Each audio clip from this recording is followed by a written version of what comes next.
शिवाय गुरवे नमः। शिवाय गुरवे नमः। शिवाय गुरवे नमः। ఇహ మమత్వం లేదు, మోహం లేదు. అప్పుడే నిశ్చింత కలుగుతుంది. మమత హంత్రి. మమత దీర్ఘం ఉండాలి. హంత్రి. అయితే మమత్వమానికి దీనికి ఏమిటి భేదం అంటే,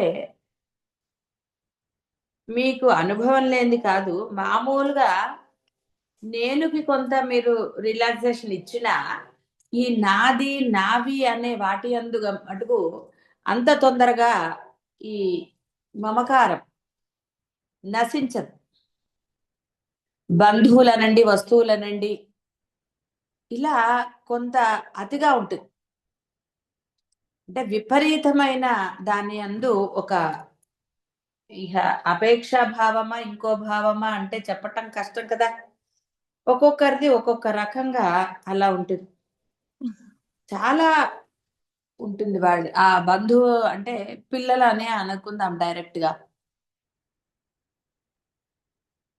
ఒక ఆవిడ ఉండేది. ఆవిడకి ఒక్కడే కొడుకు. ఆ పిల్లాడికి పెళ్లి చేశారు. సరే, ఆ పిల్లాడికి కూడా అయినా సరే ఆ తల్లికి ఈ కొడుక్కి, వాడికి అప్పటికి 30-40 ఏళ్ళు, ఆవిడ ప్రేమ వల్ల వాడు సరిగ్గా చదవను లేదు. సరే, మొత్తానికి ఏదో ఒక ఉద్యోగం చేస్తున్నాడు. ఎందుకంటే డబ్బులు బాగా ఉన్నాయి. ఆవిడ ఉద్దేశం అంటే ఉన్నాయి కదా, ఇప్పుడు నా కొడుకు ఎందుకు కష్టపడాలని ఆవిడ ఉద్దేశం. సరే, ఏది ఏమైనా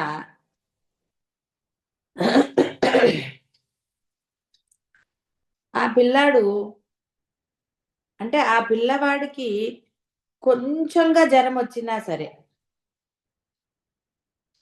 ఆవిడ అసలు ఏడ్చేసి, అసలు రకరకాలు అంత ఎగ్జైట్ అయిపోయి ఆవిడ అసలు, నేను చాలా ఆశ్చర్యపోయేదాన్ని. ఏమండి, జ్వరము ఇలాంటివన్నీ రాకుండా ఎలాగా అలా. ఆ పిల్లాడు పుట్టినప్పటి నుంచి ఆవిడ అంతే. ఆవిడకు విపరీతమైన అంటే అంత ప్రేమ అనాల, మోహం అనాల, అలాంటి ప్రేమ. సరే, ఇక దానికి ఏమని పేరు పెడతారు, అలా ఉంటుంది ఆవిడ. అంటే దానివల్ల ఆ పిల్లవాడేంటి, కోడలేంటి, అందరికీ ఒక రకమైన ఒక విసుగులాగా వచ్చేస్తుంటుంది. ఏంటిది అనుకుంటారు.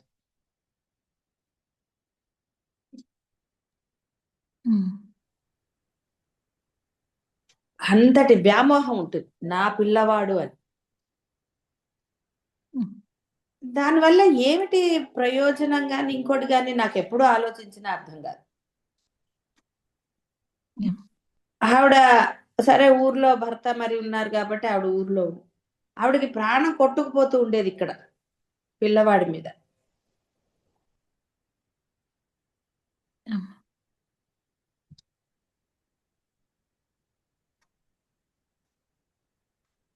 ఇట్లా ఆ మమకారం, అలాంటి మమకారాలు మనకి నిన్న నిర్మమ అన్నప్పుడు ఒక మమత్వం, ఎంతవరకు అంతవరకు అవి ఇవి చూపించు. ఇంకా మమతా హంత్రి, నేను నాది అని మమకారాన్ని నశించు. జీవికి శరీరాదులందలి అహంకార భావమే మమత్వం. అద్వైత భావన చే స్వస్వరూప జ్ఞానము కలుగనిచో మమత్వము నశించదు కనుక అట్టి జ్ఞానాన్ని భక్తులకి ప్రసాదిస్తుంది. ఎందుకంటే ఇప్పుడు ఓకే అని వాడు చేస్తాడు, కానీ ఎక్కడైతే ఆ లోపల నాది నాది అన్నది బాగా ఉన్నాయనుకోండి, వాడు ఇంకా అసలు చెయ్యలేడు. ఏం చేస్తాడు వాడు అసలు? వాడు అసలు ఏది చేయలేడు. అంటే ఎంతటి వ్యామోహమా ఇంకొకట, ఏం చెప్తారండి అసలు.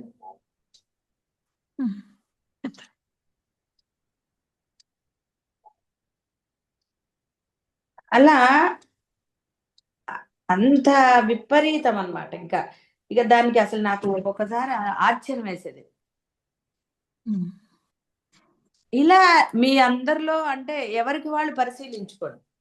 మీలో అలాంటిది దేని ఎందైనా సరే, ఒక వస్తువు కావచ్చు, ఇంకోటి కావచ్చు, ఏదైనా సరే మీలో ఆ భావన ఉన్నదా అంటే, ఉన్నదా అంటే మీరు ఆలోచించాల్సిందే. ఎందుకంటే మీది మీకు తెలుసు. ఈ నాది లేదా పిల్లలు అనండి, ఇంకోటి అనండి ఏమైపోతారు. మీరు ఏమైపోయారండి? మీరేమన్నా అయ్యారా? ఏం అవ్వలేదు కదా. అవ్వలేదు. కానీ ఏమవుతుందంటే ఈ నేనును కూడా పక్కన నెట్టేసి వీళ్ళు నాది భావనతో ఉంటారు. ఇప్పుడు బాగా అర్థమైందా? ఇక్కడ నేనుని ఆలోచించారు వాళ్ళు. ఆ నాది ముందర అంటే ఈ బంధమా కానివ్వండి, ఒక వస్తువు ముందర నేనుని ఇప్పుడు మనకి ఆ నాకు వాళ్ళ పేరు భార్య మీద అమితమైన ప్రేమతో ఒక అతను వరదలు వచ్చినా సరే సరే మహాకవి అయ్యాడని మనం అనుకున్నాం కదా. తర్వాత అతని పేరు ఎవరైనా గుర్తుంటే చెప్పండి.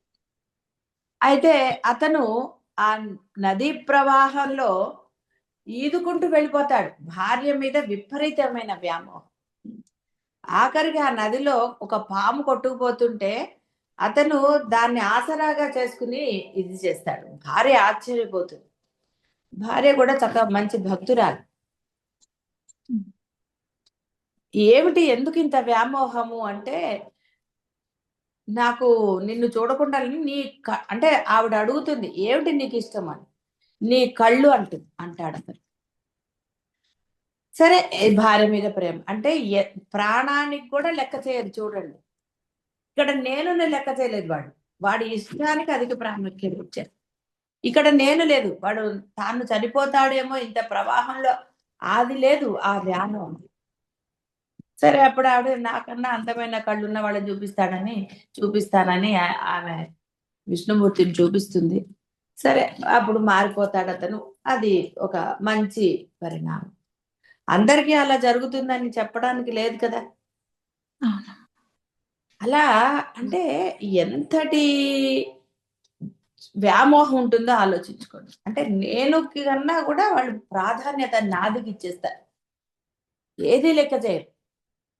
ఏంటి పిల్లల కన్నా ఎక్కువ, లేకపోతే దీనికన్నా ఎక్కువ, ఇలా ఎన్నో రకరకాలుగా వినే ఉంటారు అందరు. మీలో కూడా కొంత అభిప్రాయాలు ఉండవచ్చు. ఆ మమకారం అయితే ఉండకూడదా అంటే నిజంగా ప్రాణాపాయ స్థితి వస్తే, కానీ అప్పుడైనా మీరు ఏం చేయగలుగుతారండి? అంటే దైవాన్ని మర్చిపోయే నాది అన్న భావన ఉండరాదని చెప్పటం ఇక్కడ. నీకు స్ఫురణ రావాలి. ఇప్పుడు పిల్లవాడికి ఏది అవసరం ఆ బంధానికి, ఏం చేస్తే వాళ్ళు రక్షించబడతారు, అది రాని ఈ నాది అన్న భావన ఆ స్ఫురణ రానివ్వదు. వీళ్ళు ఏడుస్తారు భయంతో నానా రకాలుగా చేస్తారు. మరి నువ్వు అది చేస్తే ఎలా అండి? ప్రేమ ఉందంటే కరెక్టే. ఆ ప్రేమ అవతల వాడికి హాని కలిగించే ప్రేమ ఎవరన్నా యాక్సెప్ట్ చేస్తారా అవతల వాడు? వల్ల ఇది తెలుసుకోవాలి ఇక్కడ. నేను మీకు అర్థమైందనే అనుకుంటున్నాను. అది అర్థమైందా? అది అర్థమైతే సంతోషం. అది ఉండకూడదు. బంధము వారికి ఎంతవరకో అంతవరకు మీరు చెయ్యొచ్చు. కానీ బియాండ్ లెవెల్, బియాండ్ ఇది. దానివల్ల ఏమంటే ఉపయోగం? ఇప్పుడు వాళ్ళు ఎక్కడో అమెరికాలో ఉన్నారు అనుకుందాం. నువ్వు ఇక్కడుండి ఫోన్లు చేసేసి అయ్యో అయ్యో అంటే వాళ్ళకి లేనిపోని భయం కలగదు. నిజంగా ఉన్న వాళ్ళైతే ఆలోచించి సరే ఏం పర్వాలేదు ఇలా అలా అని చెప్పాలి. అది ఒక నాది అన్న భావన, నిజమైన నాది భావన అసలు అది. అంతేగాని ఇక్కడ ఏడ్చేసి గొడవలు చేసేసి ఏదో చేశారనుకోండి, వాళ్ళు అసలు మీకు చెప్పను కూడా చెప్పరు, అసలు ఫోన్లే చేయరు. కాబట్టి నాది అన్న భావన అర్థమైంది కదా ఎలాంటి భయంకరంగా ఉంటుందో అది. కాబట్టి శరీరాదులందలి జీవికి శరీరాదులందలి ఇక్కడ మెయిన్ బంధానికే ఇచ్చారనుకోండి. వస్తువుల మీద కూడా కొంచెం అన్నా సరే ఏదో దాచుకుంటూ ఉంటారు. ఒక ఆవిడ ఉండేది, తల్లి తండ్రి అంటే ఈ విపరీతమైన మోహం అనాలి, ఇంకోటి అనాలి, అవన్నీ తర్వాత చెప్తాం. ఎందుకంటే ఆవిడ ఏం చేస్తుందో నాకు తెలుసు కాబట్టి ఆవిడ చెప్పను నేను. ఆ అమ్మాయి వాళ్ళ అమ్మ వాళ్ళు ఎప్పుడో ఏదో వచ్చారు, ఒక దాని మీద ఇచ్చారు. అందులో కొన్ని ఉంటాయి పుల్లివి, అందులో సందేహం ఏముంటుంది చెప్పండి. ఆ అబ్బాయి అట్లా వాళ్ళ అమ్మ వాళ్ళు ఎవరైనా ఇస్తే వేరే వాళ్ళకి ఇచ్చేది కాదు. సరేలే, అందులో ఆ గింజలు కొన్ని పాడైపోయిన గింజలు కూడా తింటారు. అదేంటి అంటే అమ్మిచ్చింది కదన్నమాట వాళ్ళ అమ్మ. అంటే అది ఎంత పిచ్చి అండి అసలు. అదేం పిచ్చి. మరి అంత ఉన్న ఆవిడ అంటే ఈ భయంకరమైనవి ఎలా ఉంటాయో చెప్పడానికి ఇలాంటి ఉదాహరణలు, అంతేగాని వాళ్ళని ఎవరినో మనం ఏదో అనుకుంటే కాదు. మీలో ఇలాంటివి ఉండకూడదు, ఇలా మీరు ఉండరాదని చెప్పడానికి. అలా చేసిన ఆవిడ చనిపోతే తల్లి బంగారం నాది అని ముక్కు పుల్ల తీయడానికి కుదరదు కాబట్టి దానికి ఎంత డబ్బులు అవుతాయి అన్ని డబ్బులు తీసుకుంది వాళ్ళ తమ్ముడి దగ్గర, అన్న దగ్గర. చెప్పండి ఇప్పుడు ఏమిటిది. ఇటు వస్తువు మీద అటు అంటే బంగారం ఇటు వస్తువు అటు తల్లి. అప్పుడు తల్లి చనిపోయిందంటే ఆవిడ ఉద్దేశం ఎలా ఉంది అంటే ఆ నాది నావి నాకు రావాలి ఇలాంటి ఇవన్నీ శరీరాదులు అన్నారు. అందుకే రెండు ఒకళ్ళనే చూశాను. ఎంతటి ఇదండి ఆ అమ్మాయి అసలు. అరే చూసేవాళ్ళు ఏమన్నా అనుకుంటారా అసలు ఇలా చేయకూడదు, ఆ ఇంగిత జ్ఞానం లేకుండా ప్రవర్తించి ఇప్పుడు ఏమనాలి. కాబట్టి ఇక్కడ మీకు అర్థం అవడానికి, ఎందుకంటే నిర్మమాకి మమతాహంత్రికి పెద్ద తేడా ఏముందని మీరు భావిస్తారేమో అని. ఎందుకంటే అమ్మ మీద మనకి ఎప్పుడు కూడా ఉన్నతమైన ఆ యొక్క దృఢత్వం పెరగాలి, కానీ ఒక మామూలు స్థాయి భావన రాకూడదని చెప్పి నేను ఈ ఉదాహరణలు మీకు చెప్పాను. ఎందుకు ఇక్కడ నిర్మమ నిన్న చెప్పేశారు కదండి, మమకారం నశింపజేస్తాను, మళ్ళీ మమతాహంత్రి ఎందుకు అన్నారంటే ఇగో ఇలాంటివి ఉంటాయి. ఒక వస్తువు కొంతమంది చూడండి పాడైపోయినా దాచుకుంటూ ఉంటారు, రకరకాలుగా ఉంటారు మనుషులు. అందరు మీరు చూసే ఉంటారు, లేదా మీకు కూడా ఉండొచ్చు కొన్ని వస్తువుల పట్ల. ఏదో అటకల మీద చూస్తే తెలుస్తాయి కదండి. అటకల మీద అక్కడ లోపల దాచుకున్న వస్తువులు చూస్తే తెలియదండి ఎందుకు దాచుకున్నారా. తెలుస్తుంది. కాబట్టి మమతాహంత్రి అంటే అర్థమైంది కదా. అది వేరే ఉద్దేశంగా చెప్పలేదు, ఇలాంటివి ఉండి తీరతాయి. మరి వాటిని మరి ఏం చేయాలండి, మనం రక్షించుకోవాలా? లేదమ్మా, అందుకని దాని గురించి చెప్పడం జరిగింది తప్ప వేరే కాదు.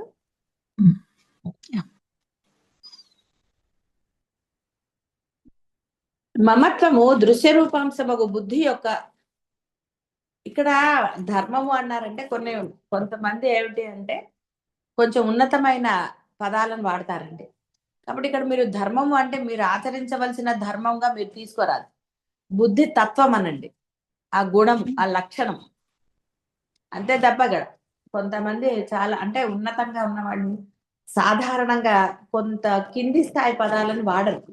అందువల్ల ఇక్కడ దృశ్య రూపాంశమగు బుద్ధి యొక్క ధర్మం అన్నాడు, అంటే బుద్ధి లక్షణం. అది కొంచెం మనం స్ట్రాంగ్ గా చెప్పుకోవాలి అంటే అదే బుద్ధి యొక్క లక్షణం, ఆచరణ. వాడి బుద్ధి అలా ప్రవర్తిస్తుంది అంటాను చూసారా, అది.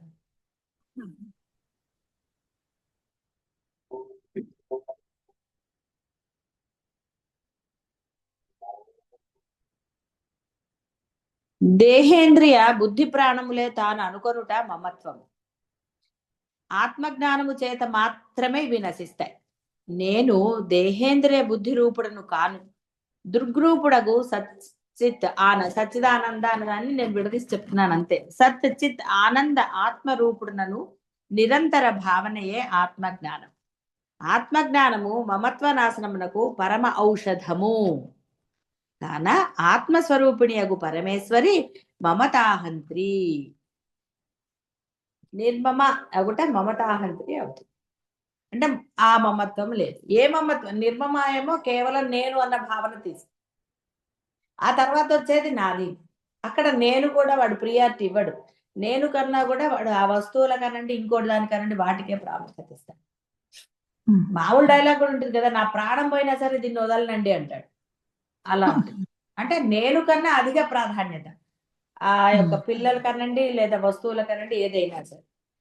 అందువలన మమత హంత్రి, అలాంటి మమత అంటే ఆ మమత్వాన్ని లేదంటే ఆత్మరూపడ ఆనందం ఏం లభిస్తుందండి? ఇప్పుడు ఒక వస్తువు మీద కానివ్వండి, ఒక బంధం మీద మీకున్న ప్రేమ మిమ్మల్ని ప్రశాంతంగా ఉండనిస్తుందా చెప్పండి?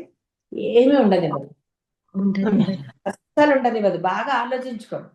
ఎవరికి వాళ్ళు చూసుకోండి. ఇదేం డిస్కషన్స్ పెట్టేది కాదు. మీ మనసులు మీకే బాగా తెలుసు. అది ద్వేషం కావచ్చు, ప్రేమ కావచ్చు అండి. మమత్వం అన్నది మీకు ప్రేమ ఉన్నా, ద్వేషం ఉన్నా మిమ్మల్ని ప్రశాంతంగా ఉండనివ్వదు మీ భావన. అవును. కాబట్టి ఇక్కడ ఈ అలాంటి భయంకరమైనవి ఏదైతే మీ వల్ల కాదో నేను అనుకుంటానండి, కానీ నా వల్ల అవ్వటం లేదని డైలాగులు ఉంటాయి కదండి, సమర్థింపు డైలాగులు ఇవన్నీ. వాటిని నశింపజేస్తాం. అందుకని అమ్మని ప్రార్థించేటప్పుడు చాదస్తంగా చెప్పినా చెప్పక తప్పదు. అమ్మని ప్రార్థించేటప్పుడు కేవలం ప్రార్థన చేయండి. అమ్మా నీకోసం, నీకు ఇష్టం కాబట్టి ఈ లలిత చదువుతున్నానమ్మా, కేవలం నీకోసం అనండి. అప్పుడు ఆవిడ నీకు బాహ్యంలో కావలసినవి ఎప్పుడిస్తే నీకు శ్రేయస్సు కలుగుతుందో, ఆనందం కలుగుతుందో, ఎంత ఇవ్వాలి అవన్నీ ఆవిడ బ్రహ్మాండంగా చూస్తుందండి. ఎందుకంటే ఆవిడకి నిర్మమ, మమత, హంత్రి ఇవన్నీ ఆ లక్షణాలు ఆవిడవే. ఆవిడకి వ్యామోహం లేదు, విపరీతమైన భావన లేదు. నిజంగా తల్లిదండ్రులు అలాగే. పూర్వకాలము నీ పిల్లలు, నా పిల్లలు, అందరి పిల్లలు అలా అంటారు. ఎక్కడ భేదభావం ఉండేది కాదు. అంటే తన పిల్లల్ని ఒక రకంగా, వేరే పిల్లల్ని ఇంకో రకంగా ఇలా చూసే ఉండేది కాదు. అందరూ చక్కగా ఉండేవాళ్ళు. అంటే ఆ రోజుల్లో కూడా చెడ్డవాళ్ళు లేరా నన్ను, అవన్నీ ఎందుకండి, చెడ్డతనం మంచితనమే తీసుకుంటే పోతుంది కదా. కాబట్టి ఆ మంచితనం అమ్మలో ఉన్నది అది. ఆ అభేద భావం, ఎక్కడ కూడా భేదం లేదు ఆవిడ. ఆ విధంగా అన్నమాట. అందుకని మమత హంత్రి అలాంటి అనవసరమైన మమతలన్నిటినీ ఆవిడ నిష్పాప, అవిద్య, అజ్ఞానము, సుకృతము, దుష్కృతము మొదలగునవి ఏమాత్రము లేదు. అంటే అవిద్య లేదు, అజ్ఞానం లేదు, సుకృతము, దుష్కృతము అంటే ఇది పాపకార్యం. కృతము అంటే కార్యం, మీరు చేసే పనులు. దుష్కృతము అది ఏదీ లేదు.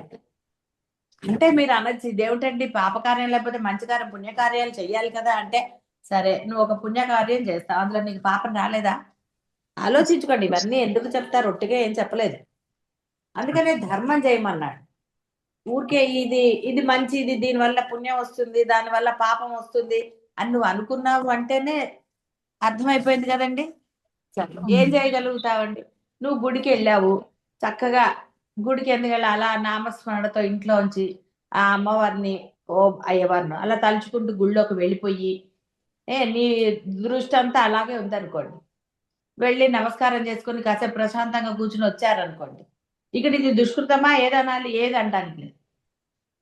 ఎందుకంటే మనసు బాహ్యంలో లేదు, అంతర సాధన అని ఉంది కదా, ఆ అంతరంగిక సాధన. అలా కాదనుకోండి, అయ్యో గుడికి వెళ్ళాలి, గుడి మూసేస్తారు, ఇవాళ ప్రసాదం ఉందో లేదో, ఉన్నాడో లేదో, వెళ్ళంగానే అమ్మవారి కన్నా ముందు పూజారితో కబుర్లు చెప్పి, లేదా కనిపించిన వాడితో కబుర్లు చెప్పి, ఉండండి ఒక్క నిమిషం దండం పెట్టుకుని వచ్చేస్తే వెళ్ళకండి కబుర్లు చెప్పుకుందాం అంటారు చూడండి కొంతమంది. కాలనీలో గుడి ఉంటుంది, వెళ్తారు, లేదా ఫోన్లు చేసుకుంటారు, మీరు వస్తారా ఈ టైం కానీ. అక్కడ అమ్మవారి మీద దృష్టి ఎక్కడుందండి? ఇప్పుడు మరి ఇది ఏదండి, పుణ్యకృతమా దుష్కృతమా? చూసారా, ఇలా ఉంటాయి చిన్న చిన్న ఉదాహరణలు బాగా అర్థం అవ్వడానికి.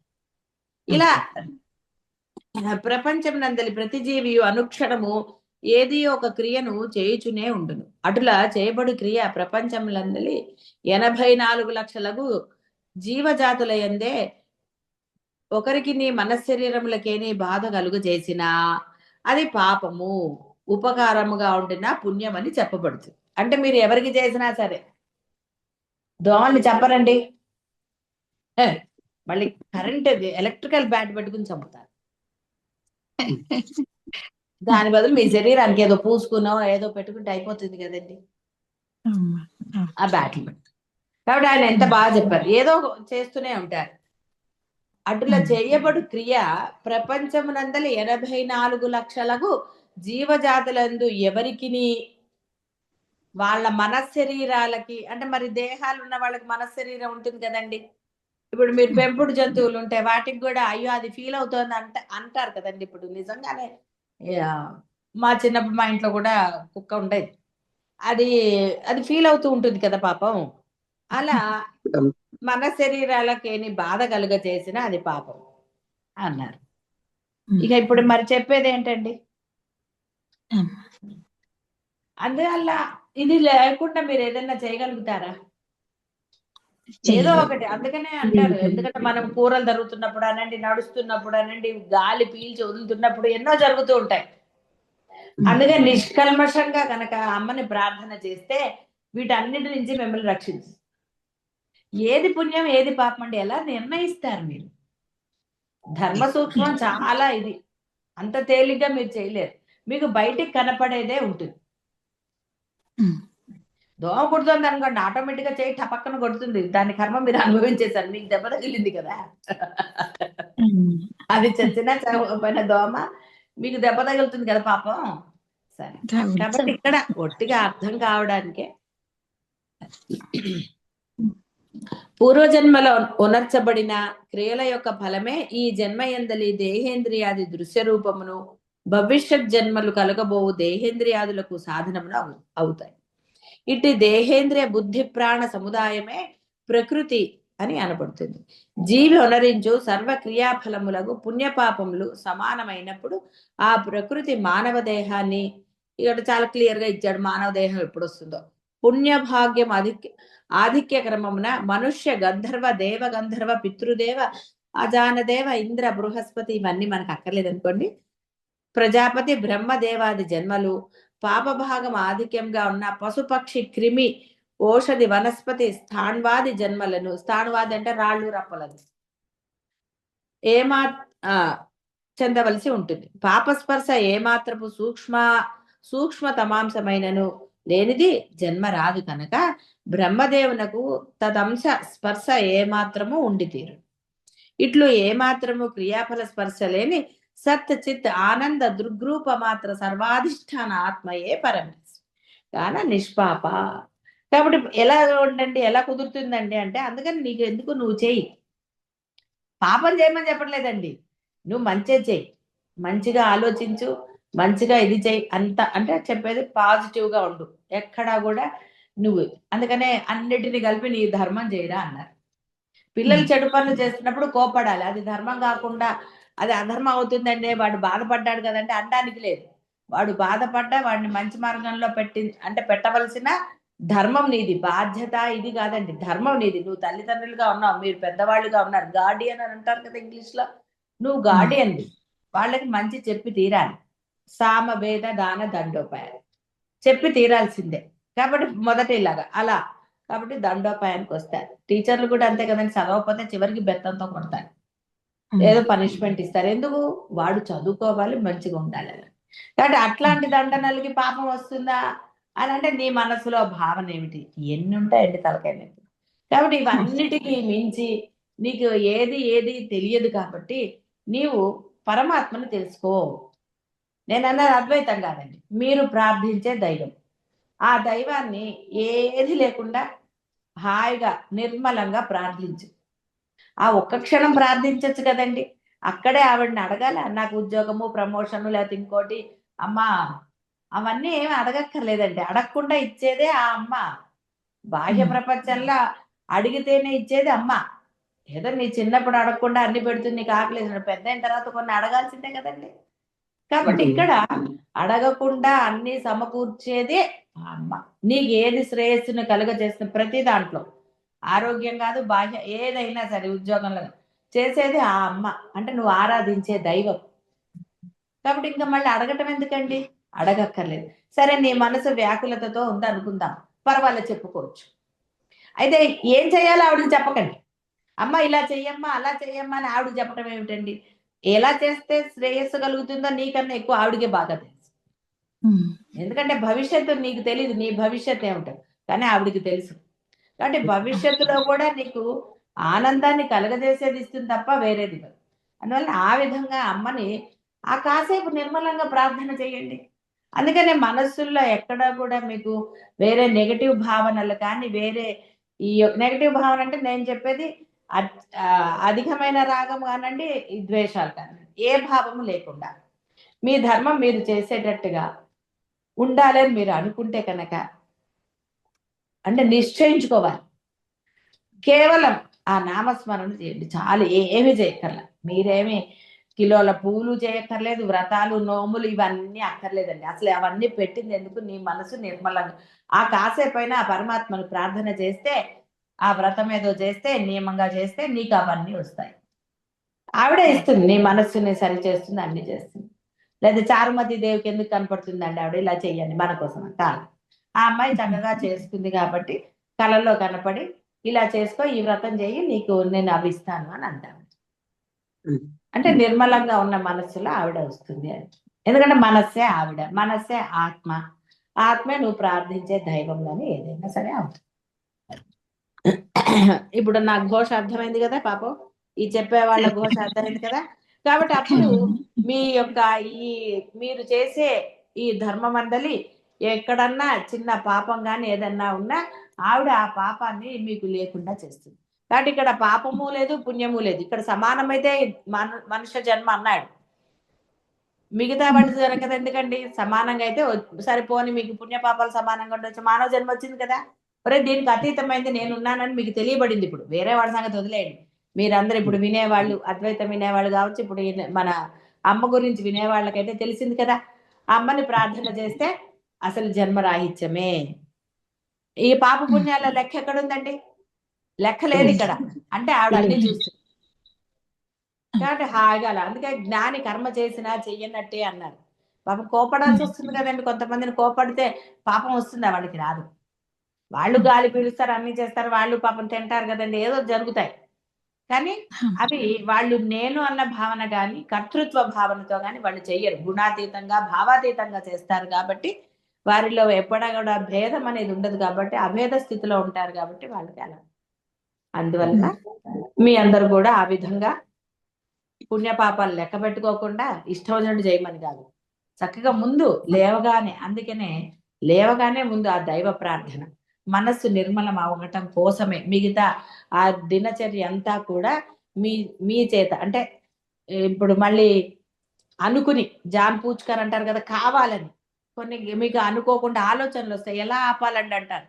ఆపడం కోసమే ఈ మార్నింగ్ టైంలో ఒక స్తోత్ర పారాయణ, లేదా సరే కొంతమంది ఏమిటది మెడిటేషన్లు అంటారు, ఇంకోటి అంటారు, ఏదైనా సరే నిజంగా నువ్వు చేసిన తరువాత నీ మనసు ఆ రోజంతా ఏదో కాసేపు కాదండి, ఆ రోజంతా ఎటువంటి ఇలాంటి అంటే అధికంగా లేకుండా రాగం కానీ ద్వేషం కానీ నీకు ధర్మయుతంగా ఉన్నావా నువ్వు, అప్పుడు నువ్వు చేసిన దానికి ఫలితం అండి. అంతేగాని నేను రోజు గంట చేస్తున్నాను, నువ్వు 2 గంటలు చేస్తున్నానని చెప్పుకోవడానికి ఎందుకంటే అది ఏమిటి ఉపయోగం? వాడికి చెప్తే నీ బుద్ధి సరిగ్గా ఉండాలి. అందుకని నీ బుద్ధి సరిగ్గా ప్రవర్తించాలి మిగతా రోజంతా. అందుకని ఒకవేళ అలా ప్రవర్తించదేమో నీ బుద్ధి అని నీకు అనిపించినప్పుడు రోజంతా కూడా ప్రయత్నపూర్వకంగా గుర్తు తెచ్చుకుని, అంటే నీ ఎఫర్ట్స్ అన్ని కూడా నామస్మరణ చేయటం ఎందుకు పెట్టాలి. అప్పుడు నీ చేత కేవలం ధర్మాన్ని మాత్రమే ఆచరింపచేసేటట్టు చేస్తుంది ఆవిడ అక్కడ. అది గృహస్థ ధర్మమా, ఇంకో ధర్మమా, ఏ ధర్మం అయినా సరే. ఎందుకంటే చాలా ఉంటాయి మనకి, ఏ రోజు ఒకే రకంగా ఉండదు.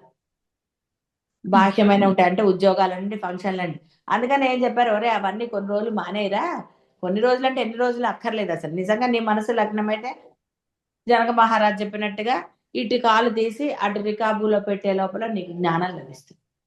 నీ దృఢ సంకల్పం ముందు ఇందులో ఇందులో నువ్వు స్థిరంగా ఉండు.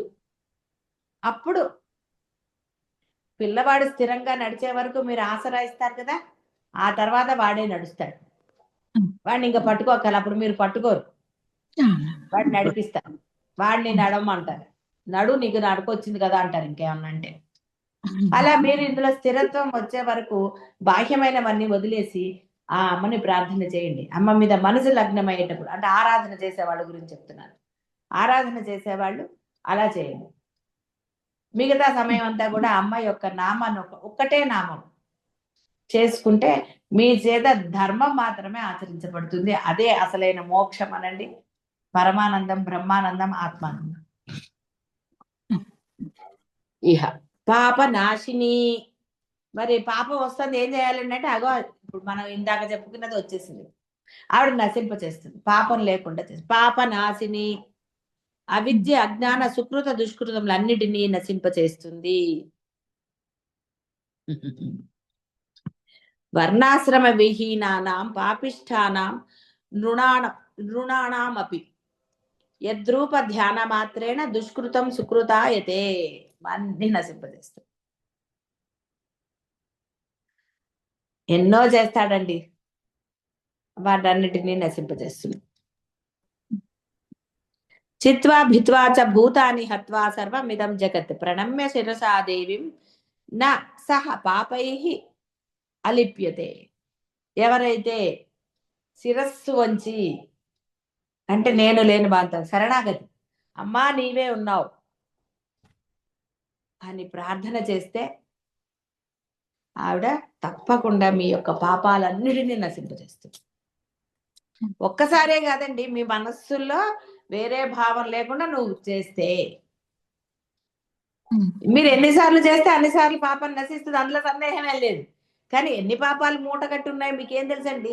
హ్యాండ్ బ్యాగ్ లో ఎన్ని ఉన్నాయో మీకేం తెలుసు? పాపం మర్చిపోయారు కదా, కనపడని ఎవరిని. కాబట్టి వాటన్నిటిని ప్రణమ్య శిరసాదేవి అంటే నీలో అహంకారం నశించి శిరసాదేవి శిరస్సు వంచి నమస్కారం. మగవాళ్ళకి మొత్తం చేయాలి, మనం అష్టాంగ ఆడవాళ్ళు, ఎందుకంటే మాతృస్థానాలు భూమికి తగలరాదని, భూమి కూడా మాతృస్థానం ఇచ్చారు కాబట్టి. అలా కొన్ని మనకి నియమాలు ఉన్నాయి కదా, ఆ నియమం అనుసారం నీవు ఆ విధంగా నమస్కారం చేయగలిగితే, అందుకనే గురువులు కనపడినా ఎక్కడైనా ఏ ప్రదేశమైనా నమస్కారం ఎందుకు చేయమన్నారంటే నీలో అహంకారం నశించడానికి. అహంకారం నశిస్తే పాపం నశిస్తుంది. అంతేగాని ఒట్టి పుణ్యానికి గురువులకు నమస్కారం చేస్తే ఏంటి వస్తుందండి? కాబట్టి నీకు కనపడని పాపము, నువ్వు వదిలించుకోలేని పాపాన్ని గురువులు కానీ దైవం కానీ, అందుకని గుడికెళ్ళి ఒట్టికి ఇట్లా నిల్చుని నమస్కారం చేస్తాడు. ఏమంటే మోకాళ్ళ నొప్పులు, కొంత నడువు అయితే వంచగలవు కదండి కింద కూర్చోలేకపోతే. కాబట్టి ఎంతవరకు నువ్వు వంచగలుగుతావో శిరసా, కాబట్టి నువ్వు ఆ విధంగా నమస్కారం చేయి. చేస్తే మోకాళ్ళ నొప్పులు కూడా రావండి, పోతాయి. ఆ విధంగా అమ్మవారిని చేస్తే ఆ నా సహ పాపై, ఏ పాపం చేత వాడు బాధింపబడడు, ఏ మాత్రం కూడా పాపం ఉండదు. మేరు పర్వత మాత్రోపి రాశి పాపస్య కర్మణ కాత్యాయని సమాసాధ్య నశ్యతి క్షణమాత్రత. మనకి ఇక్కడ దీని ముందర కూడా చెప్పారు, ఎంతో పెద్ద రాశి ఉంది. మేరు పర్వతం పెద్దది. మేరు పర్వతం అంటే మనకు కనపడే పర్వతాలన్నిటికన్నా కూడా చాలా పెద్ద పర్వతం. అంతటి పాపరాశి నీకున్నా అమ్మని ఎప్పుడైతే నిష్కల్మషంగా అంటే ఏది నిర్మలంగా ప్రార్థన చేస్తావో తప్పకుండా అవన్నీ క్షణమాత్రేణ, క్షణము అంటే మామూలుగా మీ కనురెప్ప మూసి తెరిచే లోపల ఆవిడ భస్మీపటలం అంటే బూడిద కూడా మిగలకుండా ఆవిడ నశింపచేస్తుంది. అంత శక్తి ఉంది ఆవిడకి. ఎందుకంటే ఆవిడే బ్రహ్మం, నీకు అన్నిటికీ కారణం ఆవిడే. ఏమంటే నేను ప్రార్థన చేయడానికి మనసు సహకరించట్లేదు కాబట్టి ఆవిడ కారణం కాదు. ఆవిడ నీకు ఈ దేహేంద్రియాదులు ఇచ్చింది, ఆవిడని తెలుసుకుని ఆవిడని ప్రార్థన చేయడానికే. ఎలా ప్రార్థన చేయాలో తెలుసుకుని నువ్వు ఆ విధంగా ప్రార్థన చేయి. ఇంకేమో దీంట్లో ఏం కష్టం అండి? ఏమి ఇల్లు లేకుండా ప్రార్థన చేయటం కష్టమా? ఏమంటే మనసులో చదివితే నిద్ర రావచ్చు, ఆలోచన గట్టిగా చదువు, ఎవరు వద్దన్నారు? ఏమిటి వేరే వాళ్ళకి డిస్టర్బెన్స్ కదా. నువ్వు వేరే వాళ్ళ గురించి ఆలోచించినంత కాలం నువ్వు బాగుపడవు. తలుపులు వేసుకో. ఎలా అయితే వేరే వాళ్ళకి డిస్టర్బెన్స్ ఉండదంటావు ఆ విధంగా నువ్వు చేయి, ప్రార్థన చేయి. నిన్ను నువ్వు ఉద్ధరించుకోరా అంటే వీడికి వాడికి అని ఎంతసేపు పక్కవాడిని చూపిస్తే నువ్వెప్పుడు బాగుపడతావు? నీ జీవితం ఏమన్నా శాశ్వతమా? వాడు పోతాడు, నువ్వు పోతావు. వాడు ఫస్ట్ నువ్వు ఫస్ట్ అన్నది ఎవరి నుండి చెప్పగలుగుతారు? నువ్వు చెప్పలేవు, ఆవిడ చెప్పగలుగుతుంది. కాబట్టి అనవసరమైన వాడు వీడు వీళ్ళ గురించి వాళ్ళ గురించి అన్న సమర్థింపులో కారణాలు మానేసి, నీకు తెలియబడింది, వాడికి తెలియబడిందో లేదో నీకు అనవసరం, నీకు తెలియబడింది కదా ఎలా ఆరాధన చెయ్యాలి, ఎలా అమ్మని ప్రార్థించాలి తెలిసిందిగా, ఆ విధంగా నువ్వు చెయ్యి. నువ్వు అది చేయకుండా ఏదో కథలు చెప్తే ఏమండి నేను వెళ్ళిపోవాలండి, నాకు టైం ఉండలేదండి, అదండి, అన్ని అబద్ధాలే, అన్ని సమర్థింపులే. సమర్థింపు అంటేనే అబద్ధం. నీకు చేయడానికి ఇష్టం ఉండే టైం లేదండి? ఎందుకు లేదండి? ఎన్ని చేయట్లేదండి మీరు? బాహ్యమే మీరు చేసేవి నేను చెప్తే మీకు ఫీల్ అవుతారు కదా, అందుకే నేను చెప్పను. ఎన్నిటికో కష్టపడతారండి. మీరు అది కష్టపడట్లేదు బాహ్యమైన వాటి గురించి అంటే అది అబద్ధం. మీకోసమో మీ వాళ్ళ కోసం దేనికోసం అయినా సరే. మామూలుగా సింపుల్ గా చెప్పాలంటే ఒక ఫంక్షన్ కంటే ఎంత తయారయ్యో, ఎంత కష్టపడి ఎంత దూరమైనా వెళ్ళరండి. మరి ఇంట్లో అవునండి. ఉన్న దేవుడి గురించి, అంతటా ఉన్న దేవుడి గురించి ఇంట్లో కొంచెం కష్టపడరా అంటే ఫస్ట్ ఎగ్గొట్టేదే పూజ మీరు బయటికి వెళ్ళడానికి. ఉమ్. పాప ఆయన మొహం కూడా చూడరు కదా పాప, తలుపులు వేసేస్తారు. దీపం కొంతమంది పాపం పర్వాలేదు దీపం అన్నా పెడదాం ఆయనకి, అసలు కనీసం దీపం అన్న పెట్టేసి వెళ్దాంలే అంటారు, ఏదో పాపం ఆయనకి. అంటే ఆ విధంగా మీరు మీరెంత ఇదిగా ఉంటే ఆవిడ అంత పాపాన్ని నశింపజేస్తుందని అర్థం. ఎటువంటి పాపకృత్యములు ఒనర్చిన వాడైనను మనసారా, చూసారా, మనసారా, ఎక్కడ మనసులో వేరే భావం లేదు, ఏది లేదు, మనసారా పరమేశ్వరిని అమ్మా అని పిలిచి మ్రొక్కిన వాని పాపం నెల నశింపజేస్తుంది. అందుకని మొదటిది ఏంటి? శ్రీమాత, అమ్మా భవానిత్వం దాసే మై వితర దృష్టిం సకరుణ. సౌందర్యలహరిలో ఎంత బాగా. అందుకనే శంకర్లు మనకి అలాంటివి ఇచ్చేశారు. పోనీలేరా ఇలా తెలుసుకో అమ్మ గురించి అలా. పర్వాలేదు, ఇప్పుడు అవి నేర్చుకోవాలని అవసరమేం లేదు. ఇక్కడ మనం తెలుసుకుంటే చాలు. అమ్మా అని పిలిచినంత మాత్రాన చూసారు ఎంత బాగా చెప్పారు. అందుకని స్తోత్రంలో ప్రథమంలోనే శ్రీమాత, చక్కగా మీరు ఆ శ్రీమాత కూడా మీకు కష్టం లేకపోతే మాత అమ్మ అని పిలుచుకోవచ్చండి. అమ్మ రక్షించను అనక్కల, అమ్మ అంటే చాలు. అందుకని అంటారు భవాని అనే దాంట్లో భా అని అని నీ మనసులో భావం ఆవిడకి తెలుసు, వెంటనే ఆవిడ ఇచ్చేసేస్తుంది. ఇంకేం అక్కర్లే, నువ్వు భవాని అని మొత్తం అనక్కర్లేదు, నీ మనసు ఏమిటో తెలుసు కాబట్టి నువ్వు ఆ భకారం పలికేటప్పటికే ఆవిడ ఇచ్చేస్తుంది. ఎందుకంటే అక్కడే ఉంది కదా ఆవిడ, ఆవిడకి తెలుసు నువ్వు దేనికి ఎలా పలుకుతున్నావు, అంటే భావంతో పలుకుతున్నావా కోరికతో పలుకుతున్నావా ఎలాగన్నది ఆవిడకి తెలుసు. అందుకనే మనసారా ఎటువంటి పాపకృత్యములు చేసిన వాడైనను మనసారా పరమేశ్వరిని అమ్మా అని పిలిచి మొక్కిన వాని పాపం ఎల్లా నశిస్తుంది. ఏం డౌట్ లేదు.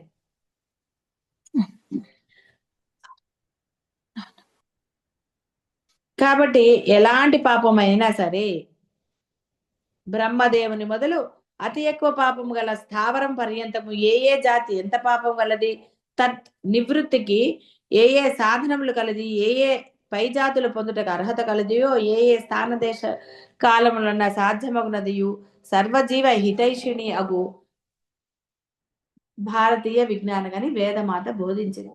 కాబట్టి నువ్వు ఎలాంటి వాడివి, ఎందులో ఉన్నావు, ఏమిటి, ఏ జాతి వాడివి, ఇవన్నీ ఆవిడ ఏమీ చూడదు. వేదమాత అంటే వేదంలో చెప్పబడింది, నువ్వు ఎలా ప్రార్థన చేస్తే నీ పాపాలు నశిస్తాయి.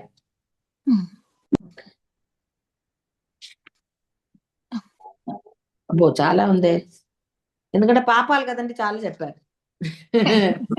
ఇప్పటికే చాలా అయింది కాబట్టి అట్లీస్ట్ పాప భావన లేకుండా ఉండండి. శుభం భూయాత్.